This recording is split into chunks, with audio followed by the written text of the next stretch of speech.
حق حاکمیت اور قانون سازی کا حق کسے حاصل ہے؟ محترمی، اس کائنات میں صرف زمین پر ہی نہیں، پوری کائنات میں حاکم اعلیٰ پروردگار کی ذات ہے،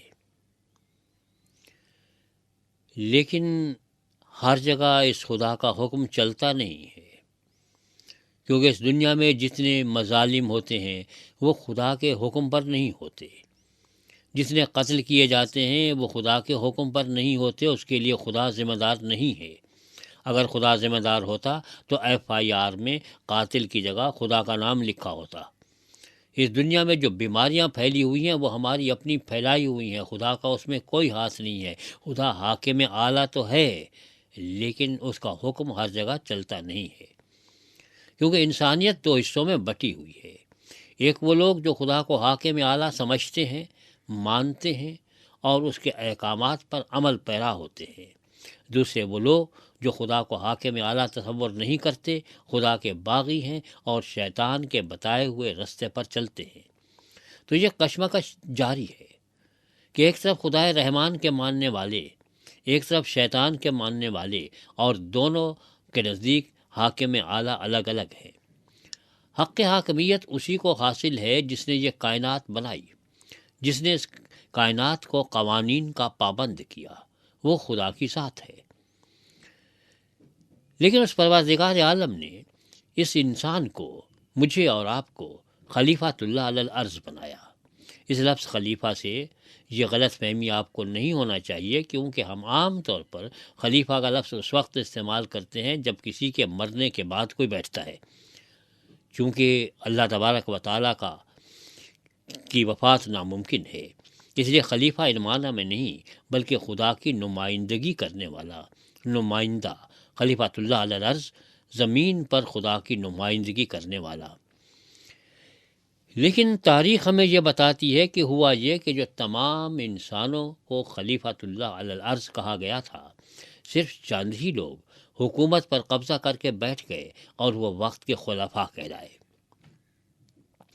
جب آپ اس طرح سے خود ہی بیٹھ جائیں یا کچھ لوگ آپ کو چن کے بٹھا دیں اور اس کے بعد آپ اپنے آپ کو کہیں کہ میں خدا کا خلیفہ ہوں، تو وہ دن دور نہیں ہوتے جب اس خلافت سے آپ ملوکیت کی طرف سفر کرتے ہیں۔ اور یہ ملوکیت انسانوں کی اپنی پیدا کی ہوئی ہوتی ہے۔ اس کے مقابلے پہ خدا نے امامت کا ایک تصور دیا ہے کہ خلیفہ آپ بناتے ہیں، حاکم آپ مقرر کرتے ہیں، لیکن امام خدا کی طرف سے آتے ہیں۔ تو اس خلافت اور ملوکیت دونوں کے مقابلے پہ ایک امامت کا تصور موجود ہے کہ حق حاکمیت اللہ تبارک و تعالیٰ کو حاصل آئے۔ اس کی نمائندگی کے لیے اس نے کچھ لوگوں کو چن لیا ہے اور وہ لوگوں کو اس کے بارے میں بتاتے ہیں۔ کچھ لوگ زبردستی حکومت پر قابض ہو جاتے ہیں اور انسان پر حکومت کرنے لگتا ہے، جس کے لیے انسان کبھی پیدا نہیں کیا گیا تھا۔ یہ ہماری بدقسمتی ہے کہ آج حکومتیں چلانے کے لیے اس کے علاوہ اور کوئی طریقہ کار نہیں کہ چند انسان بہت سارے انسانوں پر اپنا حکم چلائیں اور اوروں پر حاکمیت ظاہر کرتے رہیں۔ لیکن پروردگار نے اس دنیا کو کبھی ایسا بنایا نہیں تھا کہ انسان پر حکومت کرے، بلکہ یہ تھا کہ خدا انسان پر حکومت کرے۔ لیکن اب جب یہ رسم چلی پڑی ہے اور ہم حاکمیت کی طرف بڑھے اور اس کے بعد ملوکیت کی طرف بڑھے، تو پھر اس کے بعد سوال یہ پیدا ہوتا تھا کہ قانون کون بنائے؟ پروردگار کے کچھ بنائے ہوئے قوانین ہیں، ان کی خلاف ورزی کر کے ہم اپنے آپ کو توڑ دیتے ہیں، معاشرہ تتر بتر ہو کر رہ جاتا ہے۔ لیکن اس کا مطلب یہ بھی نہیں کہ انسان کو قوانین بنانے کا کوئی حق حاصل ہی نہیں ہے۔ وہ خدا کے بتائے ہوئے قوانین کی روشنی میں اور قوانین بنا سکتا ہے۔ ہر ملک کے حالات الگ ہوتے ہیں، ہر ملک کی معاشی حالت الگ ہوتی ہے، معاشرتی کیفیت مختلف ہوتی ہے۔ یہ ممکن ہی نہیں ہے کہ آپ ایک ہی قانون دنیا بھر کے لوگوں پر نافذ کر دیں، یہ ان کے ساتھ بہت بڑی زیادتی ہے۔ ہاں، جو کچھ قوانین فطرت ہیں ان کا اطلاق سب پر ہوتا ہے، لیکن جو دوسرے دنیاوی قوانین ہوتے ہیں وہ ہر ایک کے معاشرے کو سامنے رکھ کے قوانین بنائے جاتے ہیں۔ آپ یہ دیکھیں کہ جس معاشرے میں چوری کا نام و نشان نہ ہو، وہاں پر آپ قانون بنا دیں کہ جو چوری کرے گا ہم اس کی گردن کاٹ دیں گے، تو بھائی اس سے بڑا ظلم کوئی نہیں ہو سکتا۔ ہاں، جہاں پہ چوری بہت ہو، روکنے کا نام نہ لیتی ہو، وہاں آپ سخت سے سخت ترین سزا دے سکتے ہیں۔ معاشرے کے اندر برائیوں کو سامنے رکھ کر ہی قوانین بنائے جاتے ہیں، اور ان برائیوں کو روکنے کے لیے قوانین نافذ کیے جاتے ہیں۔ یہ قانون سازی کا عمل انسان ہی کرتے ہیں، اوپر سے کہیں نہیں ہوتا ہے۔ صرف دیکھنا یہ ہوتا ہے کہ کہیں ایسا تو نہیں کہ ہمارے قوانین خدا کے قوانین سے ٹکرا رہے ہوں۔ دوسرے الفاظ میں، اگر آپ ایسے قوانین بناتے ہیں جس سے لوگوں کے حقوق پامال ہوتے ہیں، تو یہ آمریت تو ہو سکتی ہے، لیکن یہ قانون نہیں کہلائے گا۔ اس ملک کا قانون اگر ایسا زبردست ہو کہ آپ صرف غریب ہی کو سزا دیں اور امیر بچ جائے، ایسا جال ہو جس میں بڑی مچھلیاں تو نہ پھنسے، چھوٹی مچھلیاں ساری پھنس جائے، تو ظاہر ہے کہ یہ انصاف تو نہیں ہے، یہ عدل تو نہیں ہے، یہ ظلم ہے۔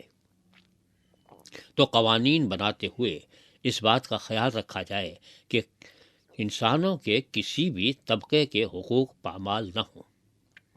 اگر آپ ایسے قوانین بناتے ہیں جن میں خواتین کے حقوق پامال ہوتے ہیں، تو یہ آپ نے قانون سازی کا غلط استعمال کیا ہے، کیونکہ خواتین آدھی آبادی ہیں، ان کو اتنا ہی حق حاصل ہے جتنا مرد حضرات کو حق حاصل ہے۔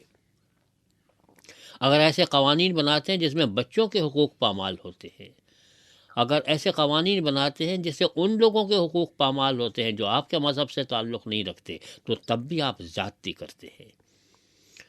حق حاکمیت تو اللہ تعالیٰ کو حاصل ہے، لیکن اس کی نمائندگی کرنے کے دعوے کرنے والے تو انسان ہوتے ہیں۔